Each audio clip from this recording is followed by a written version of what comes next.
Ele é fraco demais para me expulsar. Foi o que minha sobrinha disse no vídeo que meu tio me enviou. Rindo disso, me chamando de palhaço. Meu nome é Robert, tenho 35 anos. Trabalho como eletricista em Jacksonville, Flórida, há 12 anos. Construí uma vida decente para mim. Tenho uma casa pequena com uma unidade de hóspedes nos fundos, que eu mesmo reformei. Há 3 anos, minha sobrinha Samantha se mudou para aquela casa de hóspedes. Ela tinha 22 anos na época, recém-saída da faculdade, formada em comunicação e sem perspectivas de emprego. Minha irmã morreu quando Samantha tinha 16 anos e meu tio Kevin a criou sozinho. Um bom homem, mas ele a mimava muito. Quando ela precisou de um lugar para ficar temporariamente, eu disse sim. Família ajuda a família. O arranjo temporário se tornou permanente bem rápido. No primeiro mês, ela prometeu pagar o aluguel assim que encontrasse trabalho. No segundo mês, a mesma história. No sexto mês, parei de perguntar, percebi que ela estava com dificuldades, tentando se recompor. Eu pagava as contas dela, comprava comida para nós dois, até ajudava com o seguro do carro dela quando ela dizia que estava sem dinheiro. 3 anos. 3 anos vendo ela entrar e sair a qualquer hora, trazendo amigos para festas barulhentas, tratando minha propriedade como seu playground pessoal. Ela nunca se ofereceu para ajudar com o trabalho no jardim ou com a manutenção básica. Quando eu pedia para ela abaixar o som, ela revirava os olhos e dizia, não está tão alto assim, tio Rob. Tio Rob, como se eu fosse um parente simplório em vez do homem que a deixava morar de aluguel num lugar que valia $800 por mês. O vídeo chegou na terça-feira passada à noite. Meu tio Kevin o encaminhou sem nenhuma mensagem, apenas o clipe. Samantha estava em algum bar com as amigas, obviamente bêbada, se gabando de como me tinha na palma da mão. Ele é um palhaço, ela disse, rindo. Fez dele um bobo. Ele é fraco demais para me expulsar. Aluguel grátis, comida grátis, tudo grátis. Ele não vai fazer nada a respeito. As amigas dela também estavam rindo. Um deles disse, você tem sorte de ter encontrado um otário desses. Samantha levantou a bebida para o tio Rob, o maior molenga da Flórida. Assisti ao vídeo 3 vezes. Não fiquei bravo. Não joguei meu celular fora, apenas fiquei sentado na cozinha, entendendo de verdade o que eu estava enfrentando pela primeira vez. O desrespeito não era novidade. Tirar vantagem não era novidade, mas ver tudo tão claramente, ouvi-la zombar de mim para estranhos, aquilo era diferente. Eu tinha sido enganado, sim, mas não do jeito que ela pensava. Eu deveria ter previsto isso anos antes. Minha irmã Clary sempre se preocupou com a atitude arrogante da Samantha, mesmo antes do câncer levá-la. Aquela garota espera que o mundo lhe dê tudo. Clary me disse durante um de seus tratamentos. Kevin dá a ela tudo o que ela quer. Alguém precisa ensiná-la sobre as consequências. Prometo a Clary que cuidarei da Samantha se algo acontecesse. Parecia a coisa certa a fazer quando uma mulher moribunda pede ajuda para criar a filha. Mas cuidar de alguém não significa capacitá-la. Depois que Clary morreu, Kevin se jogou no trabalho e na culpa. Sempre que Samantha queria alguma coisa, ele comprava. Carro novo aos 17. Faculdade paga integralmente. Viagens para Miami durante as férias de primavera. Ela aprendeu cedo que lágrimas e manipulação dão resultado. Quando se formou na faculdade sem nenhuma habilidade real e sem ética de trabalho, Kevin ficou aliviado quando oferecia a casa de hóspedes. Só até ela encontrar seu caminho. Ele disse que ela já passou por tanta coisa. Todo mundo já passou por alguma coisa. Eu também perdi minha irmã. Mas eu ainda aparecia para trabalhar todos os dias, pagava minhas contas, cuidava da minha propriedade. Samantha agia como se o luto fosse uma desculpa permanente para a irresponsabilidade. Os sinais de alerta estavam lá desde o começo. Ela nunca limpava bagunça, deixava louça na pia por dias, usava minha lavanderia sem pedir, deixava suas roupas na máquina por horas. Quando eu mencionava essas coisas, ela ficava na defensiva ou mudava de assunto. 6 meses depois, descobri que ela estava dizendo às pessoas que estava cuidando da minha casa, como se estivesse me fazendo um favor. 1 ano depois, ela começou a cobrar das amigas para estacionar na minha garagem durante as festas. Quando a confrontei, ela disse, achei que você não se importaria.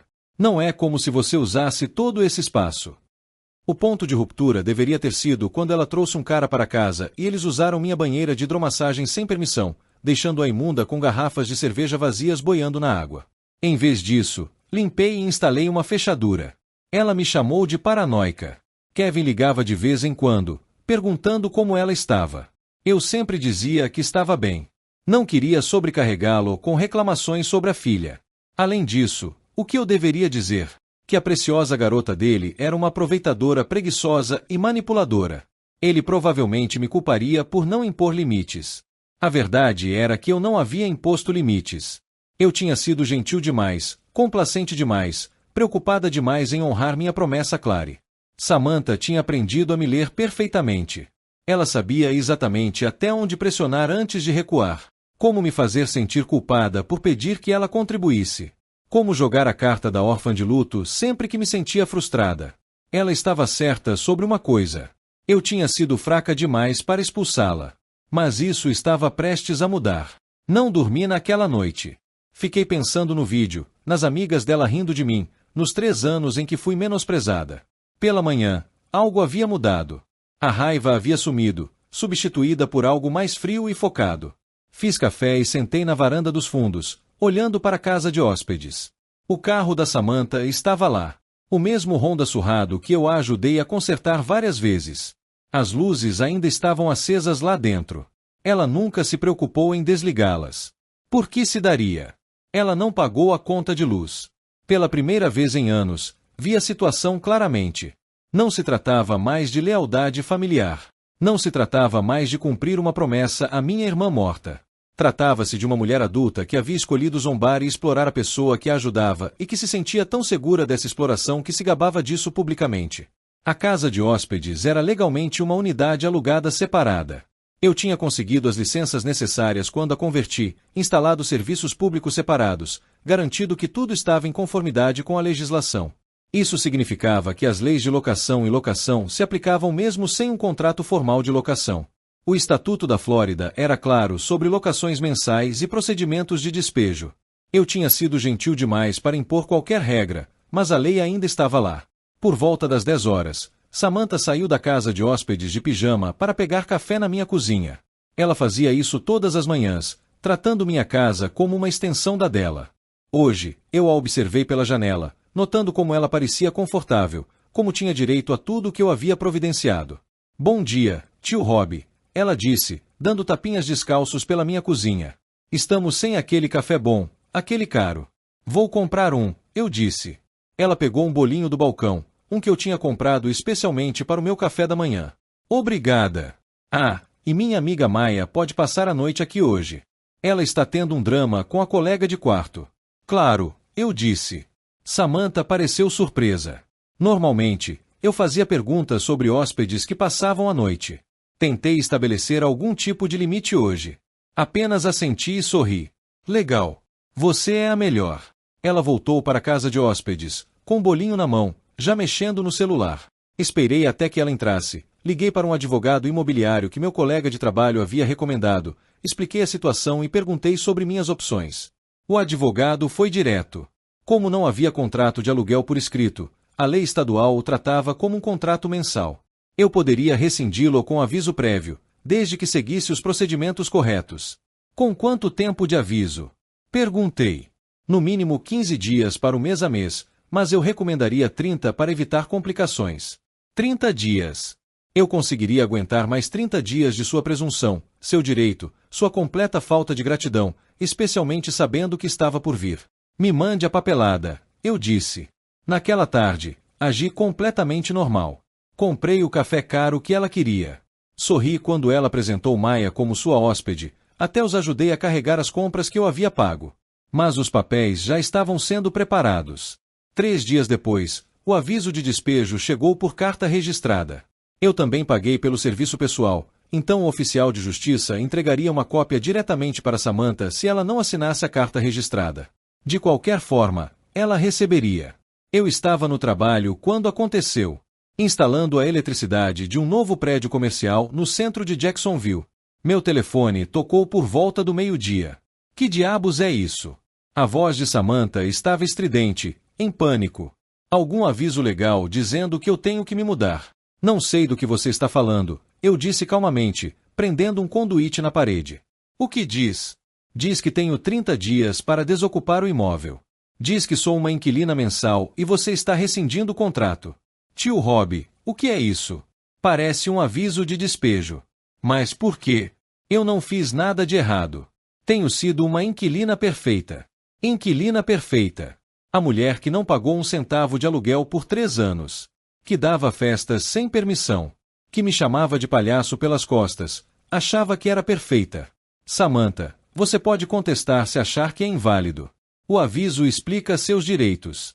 Conteste. Eu não deveria ter que contestar nada. Apenas rasgue isso e fingiremos que nunca aconteceu. Eu não posso fazer isso. Silêncio. Então sua voz mudou. Ficou menor, mais manipuladora. Tio Rob, eu não entendo.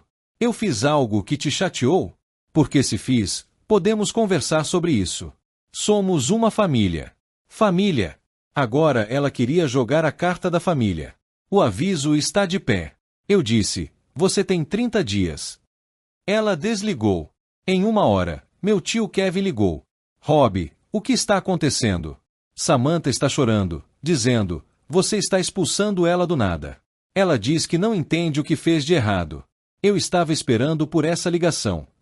Kevin sempre acreditou em qualquer história que Samantha lhe contasse. Sempre ficou do lado dela em qualquer conflito. Desta vez não. Ser diferente. Ela precisa encontrar seu próprio lugar, Kevin. Ela tem 25 anos, mas está lá há anos. Por que de repente agora? Aconteceu alguma coisa. Eu poderia ter contado a ele sobre o vídeo. Poderia ter explicado como sua filha estava zombando de mim para estranhos, se gabando de me manipular. Mas Kevin daria desculpas para ela ou ficaria na defensiva sobre sua paternidade. Nenhuma conversa ajudaria. Está na hora, eu disse simplesmente. Rob, ela não tem para onde ir. O trabalho dela mal paga o suficiente para um apartamento-estúdio. Você não pode resolver alguma coisa. Talvez ela pudesse começar a pagar o aluguel. Muito pouco, muito tarde. Ela teve 3 anos para conseguir um emprego melhor, para contribuir com algo, para mostrar respeito básico. Em vez disso, ela escolheu rir de como eu era fraco. As decisões tomadas. Kevin, isso não é típico de você. Você sempre foi razoável, sempre disposto a ajudar a família. O que realmente está acontecendo? O que realmente estava acontecendo era que eu finalmente parei de ser um sujeito fácil de lidar. Mas Kevin não entenderia isso. Na cabeça dele, eu deveria ser infinitamente complacente, perpetuamente disponível para resolver os problemas da filha dele. Sinto muito que esteja chateada, eu disse. Mas está em minha propriedade, e eu tenho o direito de decidir quem mora nela. A voz de Kevin endureceu. Tudo bem, mas não espere que Samantha te perdoe por isso. E não espere que eu também. Depois de tudo que passamos como família, depois de perder Claire, pensei que podíamos contar com você. A culpa. Eu também já esperava por isso. Kevin era quase tão bom em manipulação quanto a filha. Eu entendo que esteja decepcionada, eu disse. Decepcionada? Estou enojada. Clary teria vergonha de como você está tratando a filha dela. Isso me atingiu mais do que eu esperava, mas eu sabia que Clary ficaria orgulhosa de mim por finalmente estabelecer limites. Ela estava preocupada com o direito de Samantha muito antes de morrer. Adeus, Kevin. Desliguei e voltei ao trabalho. À noite, eu tinha 6 chamadas perdidas de Samantha e 4 de Kevin. Não devolvi nenhuma delas. As linhas de batalha estavam traçadas. A família havia escolhido um lado e eu estava sozinha. Mas, pela primeira vez em anos, senti que estava me defendendo em vez de ser pisoteada. Faltavam 27 dias. O assédio se intensificou na semana seguinte. Samantha tentou de tudo. Lágrimas, raiva, barganhas, ameaças. Ela deixou bilhetes na minha porta explicando como eu estava sendo injusta. Ela ligou para o meu trabalho, tentando me fazer atender suas ligações. Ela até apareceu no meu local de trabalho uma tarde fazendo uma cena na frente dos meus colegas de trabalho. Por favor, tio Rob, ela implorou, parada ao lado da minha caminhonete de trabalho, de calça de pijama e chinelos. Eu pago o aluguel. Eu ajudo em casa. Farei o que você quiser. Minha equipe estava observando, fingindo trabalhar enquanto ouvia cada palavra. Eu me senti envergonhada por nós duas. Samantha, você precisa ir embora. Este é o meu local de trabalho. Só depois que você me ouvir. Estou ligando há dias e você não atende porque não há nada para discutir. Você tem 3 semanas para encontrar outro lugar para morar. Para onde eu devo ir? Você sabe quanto está caro o aluguel agora. Não posso pagar uma casa decente com o que ganho. O que ela ganhava era, na verdade, um dinheiro decente para alguém com a falta de habilidade dela. Ela trabalhava meio período em uma agência de marketing, fazendo mídia social para empresas locais. Poderia facilmente pagar um apartamento estúdio se estivesse economizando em vez de gastar dinheiro com roupas, restaurantes e artigos de festa. Isso não é mais problema meu. Seu rosto mudou então, a máscara de desespero caindo. Sabe de uma coisa? Tudo bem, mas você está cometendo um grande erro. Quando as pessoas descobrirem como você tratou a família, como expulsou sua própria sobrinha depois que ela perdeu a mãe, elas vão ver que tipo de pessoa que você realmente é. Lá estava. A ameaça de manchar minha reputação, de se apresentar como vítima de um tio sem coração. Eu estava me perguntando quando ela chegaria a esse ponto. Boa sorte com isso, eu disse, e entrei na minha caminhonete. Ela ainda estava lá quando eu fui embora, gritando algo que eu não conseguia ouvir através das janelas fechadas. Naquela noite, descobri exatamente como ela planejava jogar a carta da vítima. Minha vizinha Janete bateu na minha porta por volta das 20 horas. Rob, espero que não se importe que eu pergunte, mas está tudo bem com a Samantha? Ela veio aqui mais cedo chorando, dizendo que você a estava forçando a sair porque precisava do dinheiro. Uma interpretação interessante. Samantha estava dizendo às pessoas que eu a estava despejando por questões financeiras, não por causa do comportamento dela. Me fez parecer ganancioso em vez de farto. Ela precisa encontrar o próprio lugar. Eu disse simplesmente, eu entendo completamente. Eu só me senti mal por ela. Ela parecia tão chateada, tão confusa sobre o porquê disso estar acontecendo. Ela disse, vocês dois nunca tiveram problemas antes. Nunca tiveram problemas. A reescrita da história tinha começado. Na versão de Samantha, estávamos nos dando perfeitamente bem até que, de repente, decidi expulsá-la sem motivo. Ela vai ficar bem, eu disse. Ela já é adulta. Janete assentiu, mas eu podia ver a dúvida em seus olhos. Qualquer que fosse a história que Samantha tivesse contado, era mais convincente do que minhas breves respostas. Nos dias seguintes, notei outros vizinhos me olhando de forma diferente. Algumas pessoas que costumavam acenar quando me viam trabalhando no quintal, de repente encontraram outras coisas em que se concentrar. A notícia de que eu estava despejando minha sobrinha órfã sem piedade se espalhava pela vizinhança. Eu poderia ter me defendido, poderia ter explicado a situação real, mas isso significaria compartilhar os assuntos da família com os vizinhos, revelando como Samantha vinha se aproveitando de mim há anos. Isso me faria parecer alguém que não conseguia lidar com os próprios problemas familiares. Então, fiquei quieta e deixei as pessoas pensarem o que quisessem. Samantha estava agindo exatamente como eu esperava. O cartão de vítima, o ataque à reputação, a campanha de solidariedade pública. Ela era boa em manipulação. Eu admito isso. Mas ela cometeu um erro crucial. Ela achou que eu me importava mais com a opinião dos outros do que com a minha própria autoestima. Com 2 semanas restantes de aviso prévio, Samantha fez sua última jogada desesperada.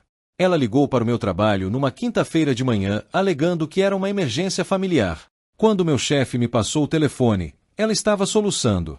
Tio Rob, preciso te contar uma coisa. Descobri por que o papai te enviou aquele vídeo. Eu me perguntava quando ela descobriria que o vídeo foi o que desencadeou tudo. Levou mais tempo do que eu esperava. Que vídeo? Eu disse, não minta para mim. Eu sei que o papai te enviou o vídeo meu no bar do Marley, mas você não entende o contexto. Eu não estava falando de você. Eu estava falando de um cara que estava me incomodando no trabalho. Criativo. Ela estava tentando reformular toda a conversa. Fingir que tinha sido sobre outra pessoa. O problema era que eu tinha assistido ao vídeo com atenção. Ela tinha mencionado especificamente aluguel grátis, comida grátis e não poder ser despejada. Nenhuma história de assédio no local de trabalho poderia explicar esses detalhes. Samantha, não sei do que você está falando. Por favor, não me faça fazer isso do jeito mais difícil, ela disse, sua voz mudando de suplicante para ameaçadora. Eu realmente não quero ter que registrar uma queixa. Que tipo de queixa? Uma ação de despejo injusto. Conversei com o advogado ontem. Ele disse que eu poderia ter motivos, já que nunca houve um contrato de locação por escrito e você está se vingando de mim por motivos pessoais. Eu também já esperava por isso. O desespero faz as pessoas recorrerem a qualquer arma que encontrem, mesmo as legais que não entendem. Você definitivamente deveria seguir o conselho do seu advogado, eu disse. Ele também disse que, como moro lá há mais de 3 anos, eu poderia ter estabelecido direitos de inquilina que vão além de um contrato de aluguel normal, especialmente porque nunca paguei aluguel e você nunca pediu nenhum até agora. Na verdade, ela estava mais ou menos certa sobre isso. Ocupação de longo prazo sem acordos formais pode criar complicações. Mas ela também estava errada sobre um detalhe crucial. Você disse ao seu advogado que nunca pagou aluguel?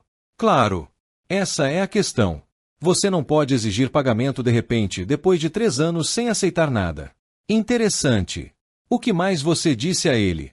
Que você está se vingando de mim por causa de algum rancor pessoal. Que você nunca recebeu nenhuma reclamação sobre o meu aluguel antes. Que isso surgiu do nada. Ela simplesmente admitiu ter mentido para o advogado. Se ela levasse isso ao tribunal, eu teria provas da desonestidade dela, além do vídeo mostrando sua real atitude em relação ao nosso acordo. Bem, você definitivamente deveria entrar com esse processo, eu disse.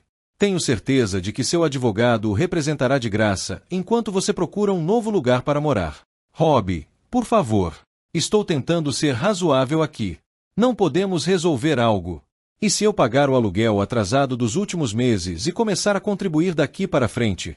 Voltando à barganha. A ameaça de processo foi um blefe e nós dois sabíamos disso. O aviso está de pé. Tudo bem, mas quando isso destruir nossos relacionamentos familiares, quando papai nunca mais falar com você, quando todos souberem que tipo de pessoa você realmente é, lembre-se de que você escolheu isso. Eu vou lembrar, eu disse, e desliguei. Naquela tarde, passei de carro pela casa de hóspedes e vi caixas empilhadas perto da porta. Ela finalmente estava fazendo as malas. Ou ela tinha percebido que as ameaças legais eram vazias, ou tinha descoberto que eu não iria recuar, não importava a pressão que ela fizesse. De qualquer forma, a contagem regressiva estava funcionando. Mais 10 dias e ela iria embora. Eu me sentia mais leve do que nunca. O dia da mudança chegou num sábado. Observei da janela da minha cozinha enquanto Samantha carregava caixas em seu Honda, fazendo várias viagens entre a casa de hóspedes e o carro. Ela tinha encontrado um estúdio do outro lado da cidade, provavelmente custando a ela a maior parte de sua renda mensal. Kevin apareceu por volta do meio-dia em sua caminhonete para ajudar com os itens maiores. Ele não bateu na minha porta, não acenou, não reconheceu minha existência, apenas se concentrou em fazer a mudança da filha o mais rápido possível. Eu poderia ter ido lá fora. Poderia ter tentado acalmar as coisas, poderia ter me oferecido para ajudar a carregar o caminhão. Em vez disso, fiquei lá dentro e os observei lutando com a comoda e o colchão dela. Deixei que eles resolvessem. Por volta das 15 horas, bateram na minha porta. Samantha estava lá sozinha, segurando uma única chave. Aqui está sua chave de volta, ela disse, sem fazer contato visual. Obrigada. Espero que esteja feliz. Você conseguiu o que queria. Olhei para ela por um momento. Essa mulher de 25 anos que passou 3 anos me tratando como um idiota, que zombou de mim para estranhos, que me ameaçou com processos quando não conseguiu o que queria. Recuperei minha propriedade. Eu disse que era tudo o que eu queria. Nunca quis que as coisas ficassem tão ruins entre nós. Sim, quis. Você quis que eu continuasse sendo uma pessoa fácil de lidar indefinidamente. Ela se encolheu como se eu tivesse lhe dado um tapa. Talvez porque foi a primeira coisa completamente honesta que eu disse a ela em meses. Fiquei grata por tudo o que você fez. Sei que nem sempre demonstrei, mas fiquei grata. Não, você não estava. Você tinha direito. Seu rosto se contorceu. Por um segundo, ela pareceu a criança assustada que era quando a mãe morreu. Então o momento passou e ela era apenas mais uma adulta que tinha feito escolhas erradas e não queria enfrentar as consequências. Espero que você consiga viver consigo mesma, disse ela. Estou dormindo melhor do que há anos. Ela se virou e foi embora sem dizer mais nada. Kevin estava esperando perto da caminhonete, com o motor ligado. Nenhum dos dois olhou para trás enquanto partiam. Fiquei parada na porta por um minuto, olhando para a casa de hóspedes vazia. Então entrei e abri uma cerveja. A casa de hóspedes ficou vazia por 2 meses enquanto eu decidia o que fazer com ela. Parte de mim queria alugá-la de verdade desta vez, com contrato de locação, depósito de segurança e verificação de antecedentes, mas, principalmente, eu simplesmente gostava de ter minha propriedade só para mim novamente. Chega de música alta à meia-noite. Chega de estranhos estacionando na minha garagem. Chega de louça suja aparecendo na minha pia. Chega de atitude arrogante de alguém que deveria ter sido grato. Kevin nunca ligou. A ruptura familiar foi completa, exatamente como Samantha havia previsto. Meus outros parentes ouviram alguma versão da história que me pintava como a vilã. E a maioria deles preferiu acreditar em vez de pedir minha opinião. Eu estava bem com isso. Qualquer um que achasse que eu estava errado por estabelecer limites não era alguém de que eu precisava na minha vida de qualquer maneira. Alguns vizinhos ainda me lançavam olhares frios, mas a maioria das pessoas passava para fofocas mais recentes.